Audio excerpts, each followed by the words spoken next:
Ladies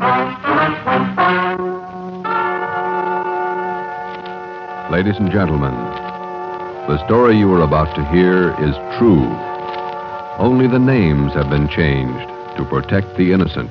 NBC brings you Dragnet.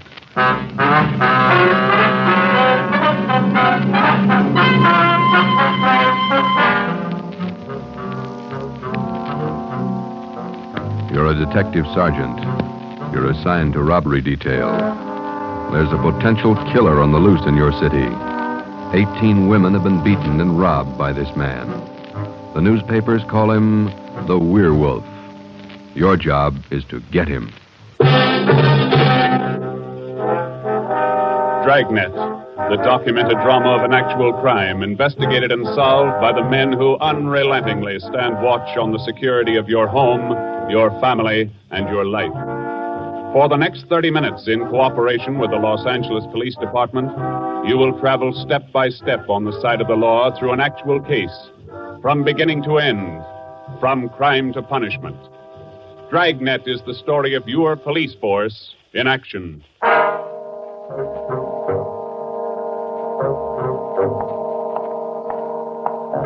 was Thursday morning, February 2nd. It was raining in Los Angeles. We were working the early morning watch out of robbery detail. Detectives in Los Angeles work in pairs. My partner's Ben Romero. He's a sergeant, and so am I. My name's Friday. The boss is Ed Backstrand, chief of detectives. I was on the way back from the teletype room, and it was 3 a.m. when I got to room 27A, robbery detail. Hi, Ben. What's up? Keep your coat on, Joe. Just had a hotshot call. Coming, Skipper? Right behind you. Let's go, Freddie. Well, what was it, Ed? Another woman robbed, almost beaten to death. Well, how many does that make? About 18 in 6 weeks. Is that right, Skipper? Yeah, 18 too many. Come on down these stairs to the garage. Yeah. What about that suspect we had, Ed? You mean Martin? Yeah. Had to release him this morning. But I got a good tail on him, Henderson.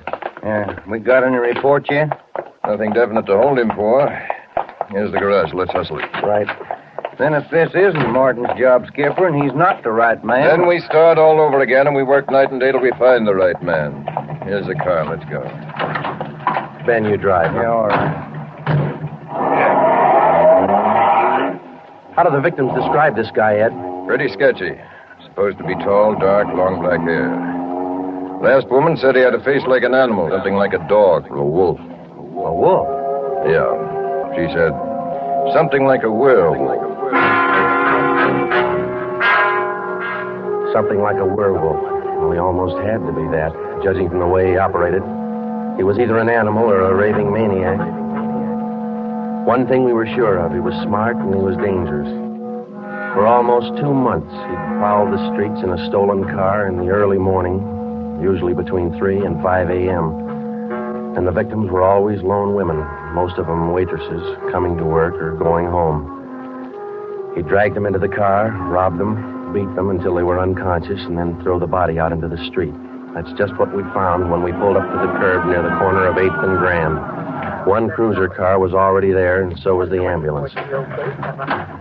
About a dozen people were standing around looking at the crumpled figure of a woman sprawled out on the sidewalk. 2 officers were talking to the only witness, a thin, sallow-faced newsboy. His story didn't give us much to go on. Like I was telling these cops, or these officers, sir, I was walking up 8th Street on my way home as usual when I see this blue Chevy sedan pull up down the block there a little way and dump out the dame's body. Well, actually, I don't know what to think. You got a look at the license plate? Well, no, I didn't. Tell you the truth, I could hardly keep from... Well, I was just plain scared. Mm. What did you do after you saw him throw the body out, son? Well, I just stood there for a minute, and the fellow in the car drove right on past me. Did you get a look at him? I sure did. How close were you when he drove past? Well, no, it couldn't have been more than, 8 or 10 feet away. I was right over there by the street light near the curb. Would you know this man if you saw him again? I don't know about his height or his build or his weight, but, mister, his face I'll never forget. Why do you say that? It was just like the paper says about him. Right here on the front page. Here, read it. See? The woman says the attacker looked like Werewolf. That's all the newsboy could tell us. The suspect drove a blue sedan. He had a face like a werewolf. We covered the neighborhood for clues, and we questioned a dozen people, but we got nowhere. We took the witness's name and address, and we drove down a couple of blocks to an all-night gas station. 14-hour off the Metropolitan. I'm going in here and call the office and see if Henderson's called in on Martin. We might still have a suspect. Right, Skipper. 13-hour off the Metropolitan. Looks as mad as a wet hornet, doesn't it, Joe? Yeah. Did you get a good look at that woman's face when they moved her in the ambulance? Yeah. Sure does like to mess him up. Oh, I don't know how we're going to get him, Ben, but we better do it fast. Next time, it'll probably be murder. Oh, here comes the skipper, Joe. Uh-oh. Doesn't look good. What is it, Ed? Just talked to Henderson. He tailed Martin to a bar in Long Beach. He hasn't been out of his sight for 2 minutes since yesterday. Martin's clear. And we're right back where we started. Yeah, with one more half-dead woman in the hospital. Oh, how about that stolen car, Skipper? Wait a minute. Victim of Get that 211 radio and up. attack. Okay. Code 3. Ambulance dispatched. Code? Attention, all units. On Grand Avenue between Venice and Washington. A woman, victim of robbery and attack. Code 3. Ambulance detached. Code 3, red light and siren. Come on, Friday, let's roll.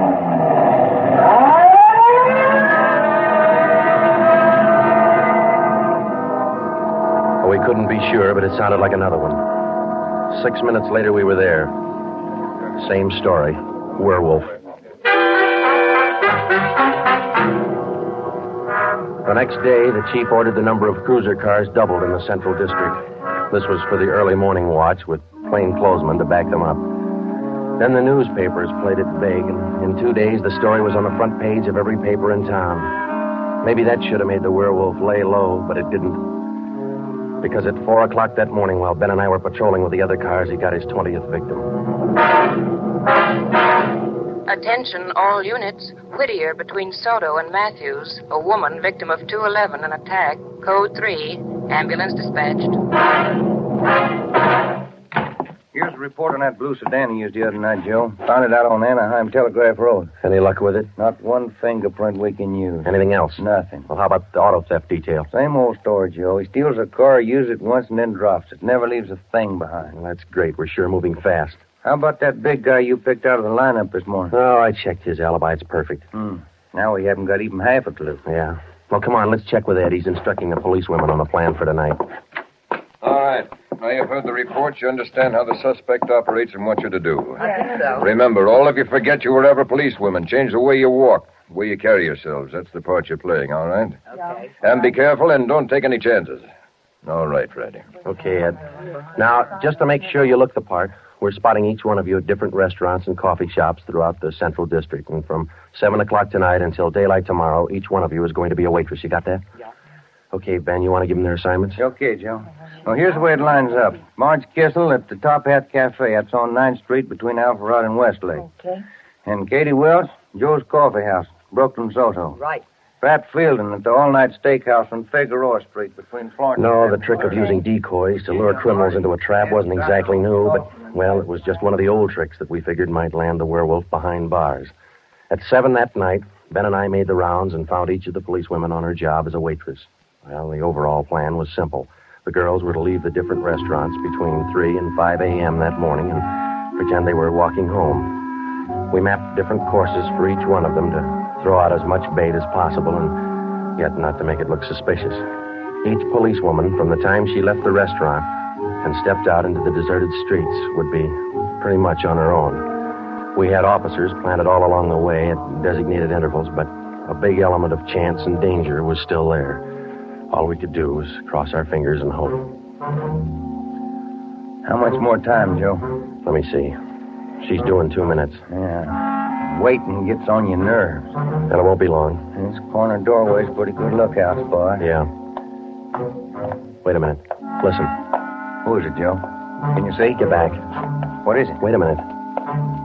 It's Marge Kissel. There's a man following her, a big guy. If it's the werewolf, where's his car? I don't know. Maybe he changed his plans. Get back. Here they come.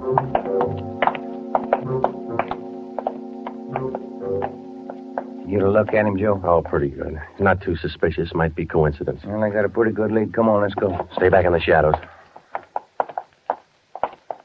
Hey, Joe. So where'd the guy go to? I lost him. A little coffee shop up in the next corner, see? Take a look. Oh, yeah. He's opening the door. He's turning on the lights. Yeah. Looks like a false alarm, Joe. Well, let's check him anyway.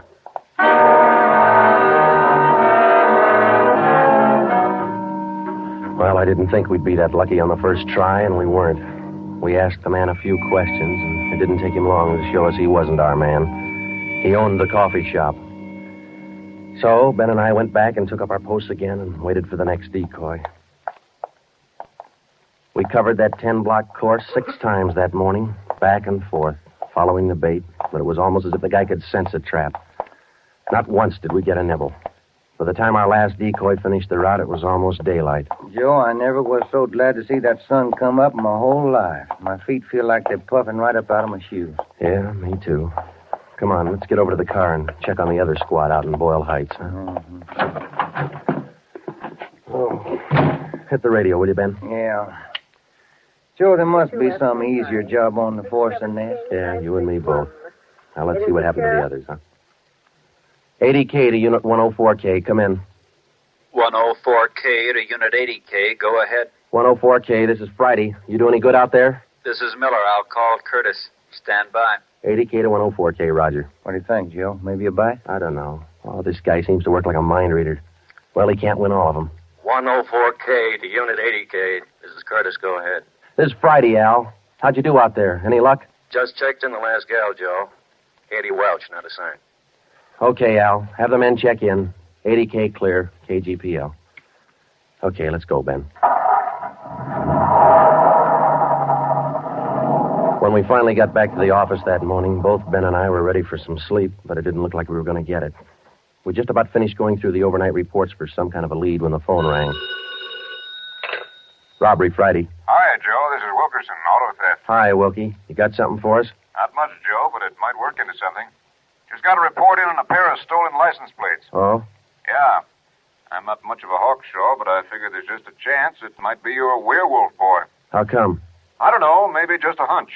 After 13 years in this business, you get to know thieves pretty well. Sometimes you got to even think like them. Okay, Wilkie, thanks. We'll check by in a couple of minutes. Right, Joe. What do you have to say? Pair of license plates stolen last night. Wilkie's got a hunch it could have been our man. Well, might be an angle, Joe. If that werewolf guy'd hang on to one car long enough, we'd have a chance at it. Well, he's too smart for that. I don't know, Joe. Sooner or later, he's going to make a mistake. Yeah. Come on, let's check with Wilkie. Well, we checked with Wilkerson. We got the best piece of news we'd had in days. On the average, 95% of stolen cars are recovered or located within 24 hours. In the remaining 5%, Wilkerson, by a simple process of elimination, narrowed down the number of cars the suspect might be driving. Wilkie figured 6 cars. There they are. Now, I'll bet you if you picked up your man tonight, he'd be in one of these cars. Let me see, huh? 2-door black sedan, yellow convertible, another sedan, green, blue coupe, black coupe, and a gray convertible. Well, that's good work, Wilkie. At least we got something to look for now. Yeah, you're right, Joe. Wilkie, you got the numbers of those stolen plates you're talking about? Yeah, right here, Ben. They're already on the hot sheet. Good. Keep us posted, huh? As usual, Ben. See you later, Wilkie. That's a good break, Ben. Something to keep us busy tonight. Tonight? What do you mean? We're setting another trap. Same thing as last night. Same police women, same everything. Well, only this time let's hope he steps into it. You know, Joe, this werewolf character's getting me mad.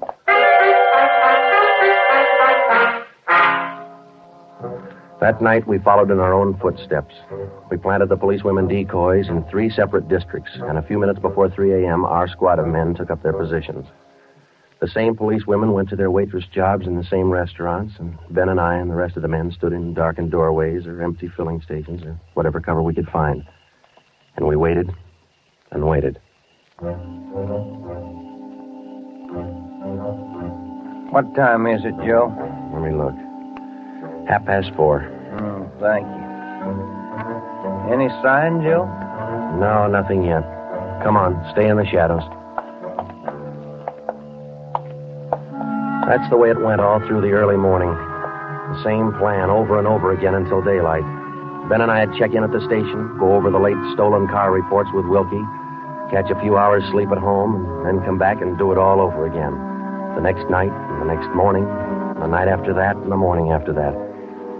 5 days later, Ben and I were ready to call it quits. I'll admit it, Joe. I can't figure it. The guy's either psychic or else he can smell a cop a mile away. Yeah, well, at least we got that stolen car angle left. Did you check with Wilkie yet this morning? I'll give him a call now. All right.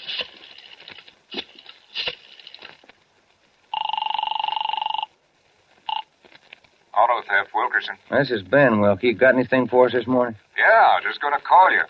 You fellas ought to let me solve your cases for you. Why? What'd you get? The boys picked up 3 of those 6 stolen cars since late yesterday. Great. Now, what does that leave us with? Well, here are the 3 still missing. Yeah. 4 X-ray 763. Yeah. 5-6 Young 342. Uh-huh. 6-1 Robert 385. Yeah. Got those? Yeah, thank you, Wilkie. Check you later. Good news? Remember those 6 missing cars? Yeah. Wilkie says the boys found 3 of them since late yesterday. Here's what's still out. The blue coupe, the yellow convertible, and the gray convertible. Yeah. Well, this feels like the right track for a change, Ben. Righty. Romero, got a minute? Sure thing, Skipper. Come on, Joe. What do you got, Ed? Woman out in Hollywood just called in with this. She said she walked down to the corner from her house last night to mail the letter. On the way back, a guy pulled up in the car and tried to drag her inside. Any description? Big, heavy set, dark, same thing. Well, how'd you get away from him, Skipper? She said she started running as soon as he made a motion toward her.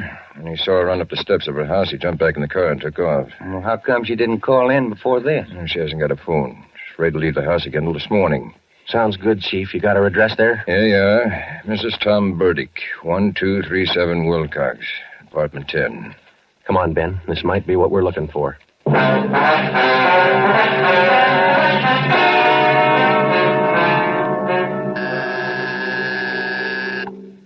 is it? Who's there? Sergeant Friday, ma'am. Police. Oh, just a moment. I'm Sergeant Romero, Miss Burdick. This is my partner, Sergeant Friday. We come out to check on your call about that little trouble last night. Oh, well, I don't know if I'm going to be much help to you. I was so frightened about all I could do was just run. Well, could you add anything to the man's description, Miss Burdick? I mean, other than what you told the chief on the phone? Well, now, honestly, I don't think I can. All I saw was this tall, dark man jumping out of his car and starting for me. He had a heavy build and seemed to me, well, a large head with lots of long black hair. Miss Burdick, would you recognize this man if you ever saw him again?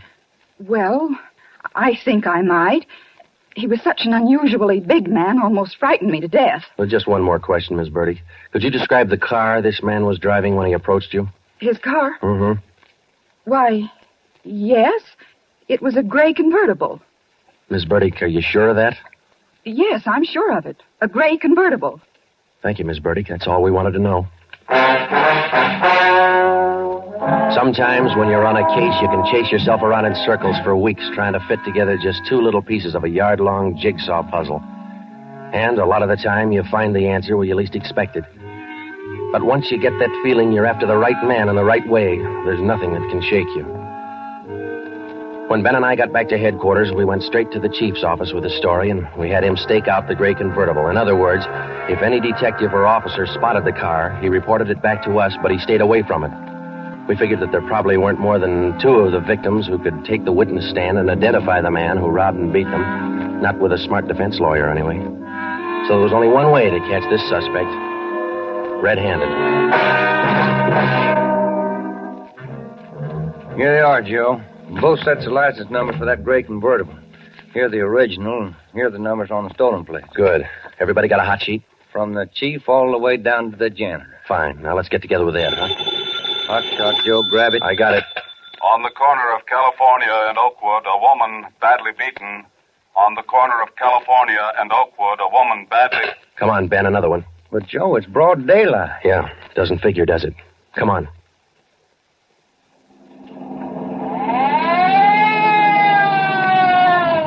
That vacant lot over there, Joe. 2 plainclothesmen and uniformed officers were keeping the crowd back. An ambulance was drawn up by the curb, but it was empty. When we got down to the rear of the lot, we found out why. They were waiting for the coroner. The woman was young, not much more than 30. Her body was half sprawled across the muddy ground, and her face was turned upward. It had been badly beaten. They figured it happened last night, Sergeant. Have the fingerprint men been notified? Yeah. How about the crime lab? Just called them. That's good. Now, let's keep everybody out of the area till they get here. All right, Sergeant. Who found the body? One of the kids in the neighborhood. Woman was dead when he found her.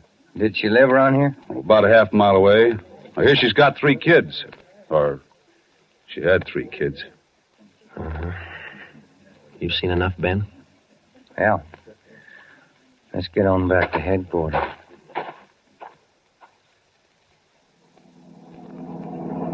All the way back to headquarters, Ben and I planned our next move. And by the time we got to Ed Backstrand's office, we knew exactly what had to be done. When we told him about the werewolf murder, he didn't say a thing for a minute. He just stared across the room at the calendar on the wall.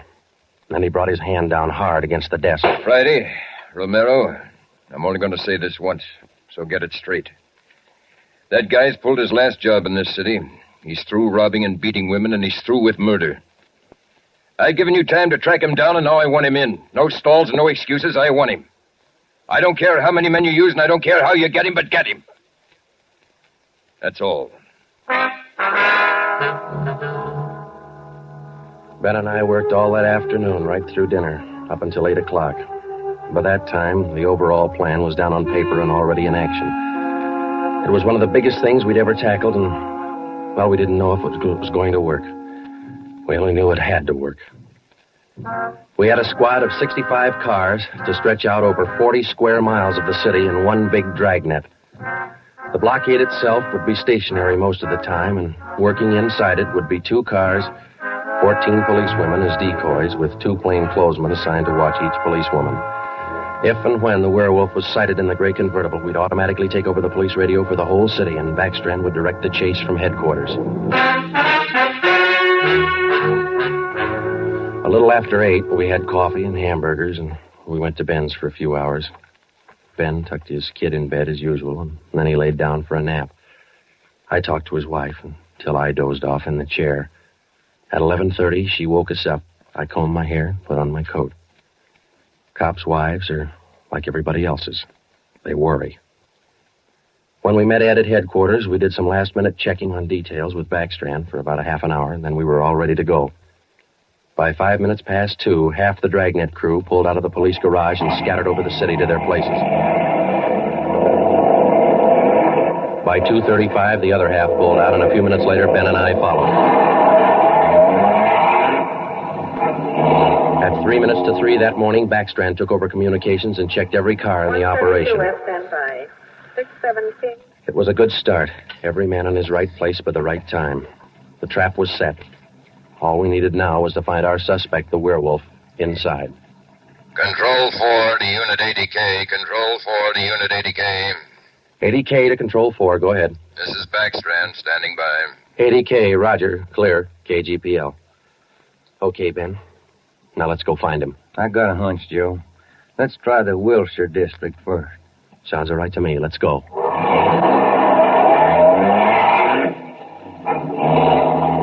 For the first hour and a half, we raked the Wilshire district back and forth. Not a sign. Then about 38 minutes past 4, we headed back for the downtown area and parked in an alley where we could double-check on one of our policewomen decoys. Here comes one of the gals now, Joe. Pat Field.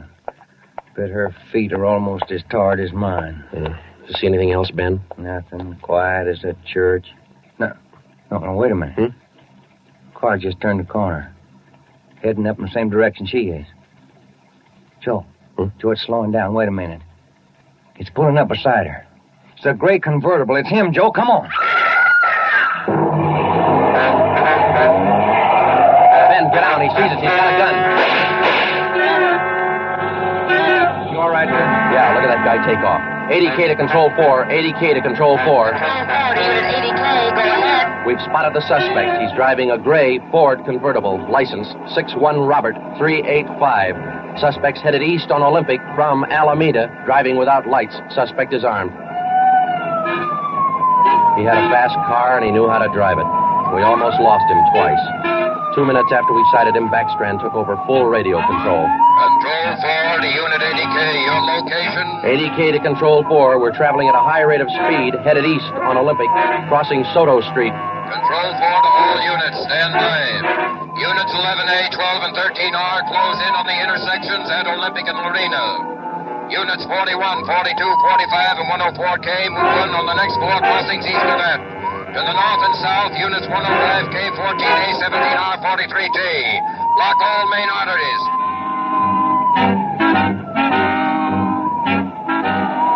In the next half hour, the 65 cars in the Dragnet had pulled in like a noose around a 5-mile area. Ben and I hoped it was just a matter of time. Unit 80K to Control 4. Control 4 to 80K, go ahead. He's headed north on Fresno Street, crossing Whittier Boulevard. Attention all units. 80K now pursuing suspect north on Fresno from Whittier Boulevard. Units 15, 105K, 11R, and 18A block off the intersection on Fresno and 4. Hey, Ben, up there ahead. What's he trying to do now? Look, he's turning around. Yeah, and he's coming right for us. Watch it, Joe. Look out! Pretty close. 80K to Control 4. Control 4 to 80K, go ahead. Exchanging shots with suspect. Watch it, Ben. Here he comes again. Sure likes to use that gun, doesn't he? Sure does. Hey, Joe, look. Look, he's turning east. He's running for Hollenbeck Park. Yeah, 80K to Control 4. Control 4, go ahead. Suspect just drove up over curb and into Hollenbeck Park. Control 4 to all units. Control 4 to all units. Converge on Hollenbeck Park. Suspect is in the park. He's armed. Use caution. Code 3.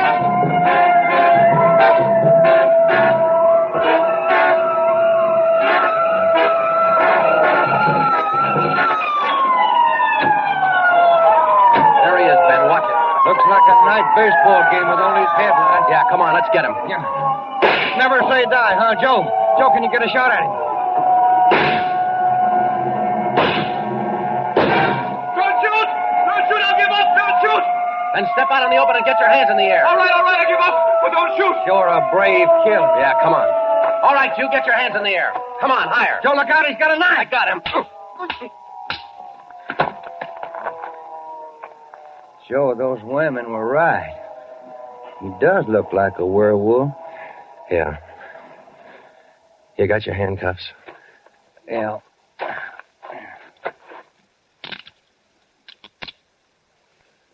Okay.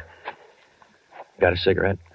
I've been out for an hour. Little place across the street. Maybe we can get some there. Okay. There's the crew from the 41R. Hey, fellas, take him into robbery, will you? Okay, Friday. I think there's a vending machine in there. Uh-huh.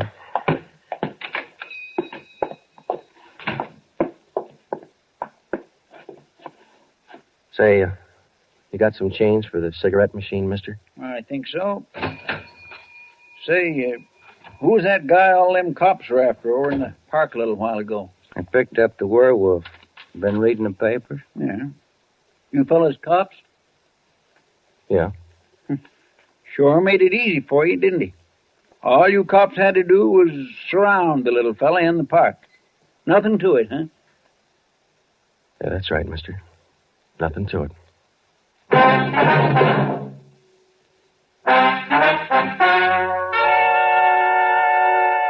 The story you have just heard was true.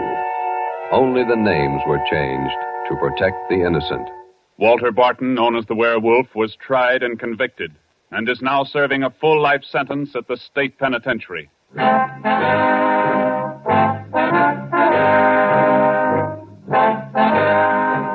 This has been Dragnet, the third in a new series of authentic cases from official files. Technical advice for Dragnet comes from the office of C.B. Horrell, Chief of Police, Los Angeles Police Department. Tonight's program is dedicated to Sergeant Mario Victor Dairo of the Los Angeles Police Department, who, on the morning of January 1st, 1943, gave his life so that yours might be more secure.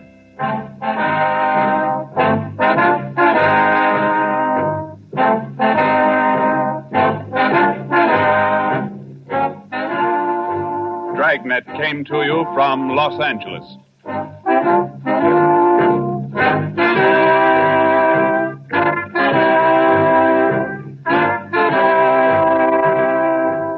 This is NBC, the national broadcasting company.